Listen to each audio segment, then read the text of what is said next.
Welcome to Badminton Weekly with me, Colette Wong. We start this week's show with two-time Olympic medalist Pusarla Venkata Sindhu at the Malaysia Masters. The 28-year-old reached her first HSBC BWF World Tour final in over a year, and that journey wasn't an easy one.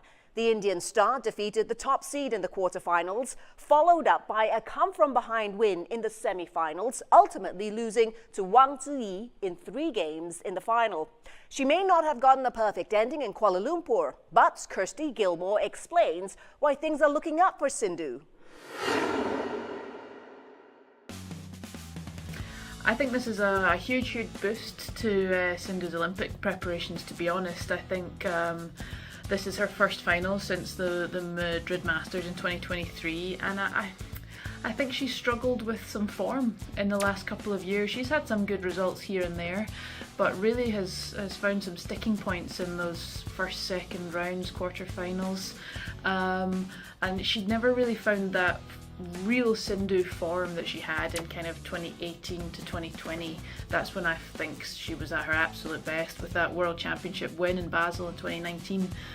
Just undeniably one of the best players on the planet at that point.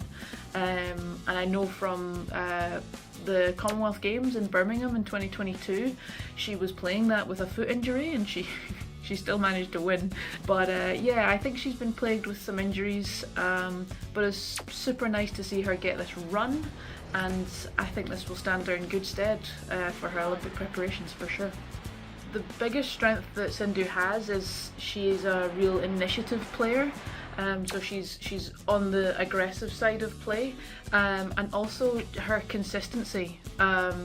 She really just is so good at just sending another shuttle back. I don't know, it sounds really simple, but to put another shuttle back with good quality, I think is one of her strengths. She is obviously a tall player with long arms and legs, so I think what a lot of players try to do is to get it out with her reach, and she just makes it so difficult for you, and she bleeds errors from her opponents whilst making so few errors herself. Plus that attacking style, it makes for a really strong game plan, and I think that's what, when she gets it right, and when things are running smoothly that day, she can be so dangerous. And I think just to have little patches of that excellent play is enough to get her through, if they come at the right times, is enough to get her through these tough, long, grueling matches, because she just has that little bit extra on top of everyone else, figuratively and physically. It was a difficult one for me to judge my own match against her in the first round of Malaysia Masters this year. I think the last time we played, I took a set off of her, so perhaps that looks better on paper, but this time I felt more comfortable on court against her. Actually, this time I think I played a really good game, and it's just a shame that it had to come in the first round, and I didn't manage to get any momentum into it. Yeah, I think she seems a little bit more solid than she has in the last maybe year. Just you put her in such difficult positions, and like I say, her ability to get quality on those shots and not panic, not stress. You think you've got her under pressure, and she just comes back with some quality. That was the real difficult thing. But I think I played a very good game against her, and like I say, I'm just maybe a little annoyed that it was just the first round for me. Newlyweds Goh Soon Huat and Siobhan Jamie Lai have ended the country's 7-year wait for a title at the Malaysia Masters. The last time the home nation won a medal was also in mixed doubles, where Goh and Lai happened to finish runners-up back in 2017. But they weren't the only ones who shined in Kuala Lumpur. BWF commentator Jeevan Selvanathan gives his take on other standout moments from the Malaysian capital. There's been a lot of great performances this week. Obviously, people are going to be talking about PV Sindhu for coming back to form. But that's coming back to form. For me, it was Busaran on Banifan. She's with Pornpuri Chochuang. They make with Ratchnok a really good combination for Thailand. But Ratchnok's always been leading. And Ratchnok was out early, and then Busaran just continued on this week. So good at reading the conditions on court. She was so capable, she was so clinical, and I honestly thought she was going to make the final. It was an 88-minute semi-final with PV Sindhu, and she was pushed to the max. But she did very well earlier on the week against Wardani, who was the player that actually dismissed Ratchnok anyway. This week, especially the Axiata Arena, was like Malaysian events of old. There's so many fans that have come in this week. I think at one point there was 8,000 fans that came in. That was on day 2 or day 3. And they were also rewarded by Malaysian teams, women's doubles in the semi-finals. So it's been a good week all in all for fans and the atmosphere of a World Tour event. I'll be honest with you, Lee Jia has surprised me. I think he's surprised a lot of people, because it's one thing to have the skills to win a match, and he can do that. He's got the capabilities. But the consistency that he's showing with making the final in Thailand last week and then now making the final here as well, that can only bode well. It's such a good time before the Olympics with 2 months to go. So very surprised with this performance and hope he continues it. Early exits at the Thailand Open and Malaysia Masters meant Loh Kean Yew collected a 4th first-round defeat in his last 5 tournaments. Apart from the Spain Masters title in late March, the Singaporean has struggled to find consistency. Hans Christian Solberg Vittingus delves deeper into what could be troubling the 26-year-old.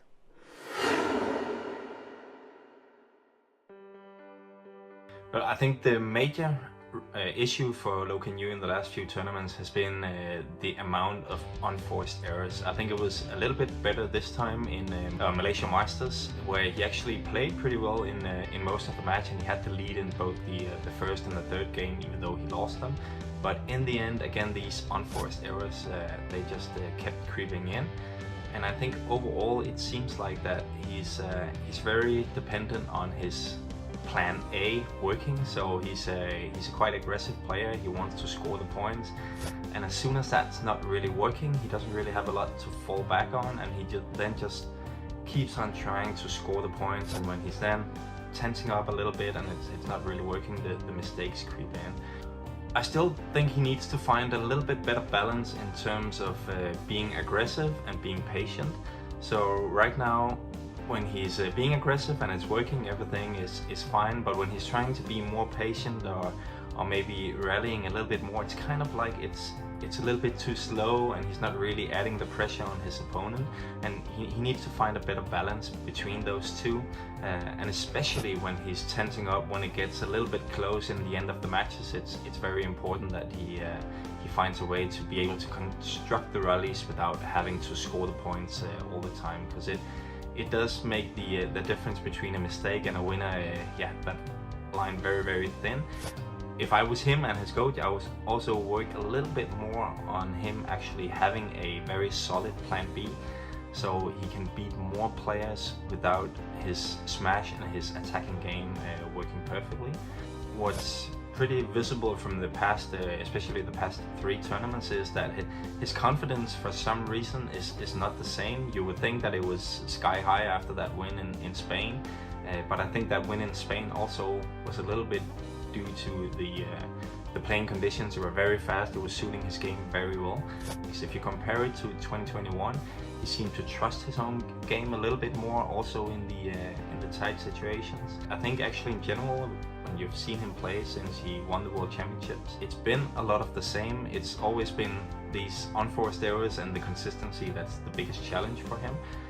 But in the periods where his confidence is sky high and he's really trusted himself, he's able to minimize the number of mistakes, and he hasn't been able to do that in the past couple of events. But we're also talking about like very small things, because if you look at the first tournament after that Spain Masters, it was the Asian Championships where he lost to Kenta Nishimoto, 21-18 in the third. So still a pretty good performance, because it's a player he has never been able to beat before. So I think it's very hard to say that he needs a coaching change right now. I think the timing would be pretty weird with only 3 months to the Olympics, which is obviously the biggest goal for him. So does he need it in the future? Well, maybe it can give him something, but you also have to remember that Kelvin Ho was also the guy that actually led him to the World Championship gold and has been helping him reach the level where he is today. there's not a clear-cut answer, but for sure, when the Olympics has been played in a couple of months, they will need to sit down and evaluate and see, are we actually happy with the way that his game is progressing? If not, then they need to have a look at what's the best way to move on from here. Carolina Marin is set to return to action in Singapore after her European Championship victory in April. The Spaniard, looking to continue her Olympic preparations, hopes to be in peak form when she gets to Paris. However, the 31-year-old admits that winning another medal may not be easy this time round.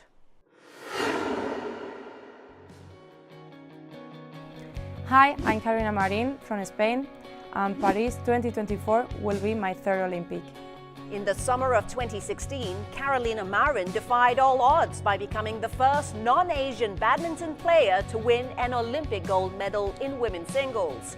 While the victory itself is filled with sweet memories, it was the journey that Marin savored most. I had many good experience and also the feeling on court was really good. But what I like to remember is not about the result, it's about the way to get this goal. So now it's like there are short time to prepare, but what I want to have in my mind, what I want to focus is just to keep improving my game, to keep improving myself, feel motivated to go farther. It's not about just the result, it's about just to improve in many ways. The Spaniard, desperate for another medal since missing out at the 2020 Olympics, didn't have the best start this season. She was out for 2 months due to illness and was knocked out in the first round of the French Open on her return. Despite her short stint at the 2024 Olympics venue, Carolina has an understanding of what it will take to succeed. Well, I play on a side court, on court 4, and you know, when I was in the first game, I didn't feel any kind of drift, but actually when I changed the side, I was surprised myself because the first 3 shots I couldn't control the shuttle because there was a crazy drift from the side. I think sometimes when they open the door, you don't expect and you are not ready about that, and then suddenly there is a drift in the stadium. So what I learned from this stadium is that you have to pay so much attention about the drift, about how is the condition over there. Maybe for the summer it will be different, I have no idea. But well, you know, just one game, I don't have much to say because I would like to play more games, but this is what I get. Besides the wind, age is another factor for the gold medalist. She will be 8 years older since her last Olympic victory. But that doesn't deter the European champion from looking at it in a positive way. For these Olympic Games, it will be harder than if I will play in Tokyo because, you know, I'm older. I will be 31 for the Olympic Games, and now I'm competing with players like they are 20, 21, 22. It's not about age, it's also about experience. So I think I have more experience than the players I have to face on court, and maybe this is one point in my advantage. Also, we are close to my home. Then maybe the spectator will be more in your side. But you know, in Rio de Janeiro, when I play against Sindhu in the final, we both were away from our home, and it was crazy because there are many spectators from Spain and from India.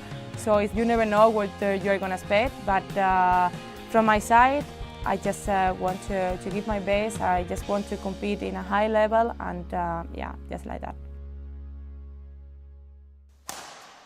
You can catch Carolina Marin and the rest of the badminton stars in action at the Super 750 event, the KFF Singapore Open, this week.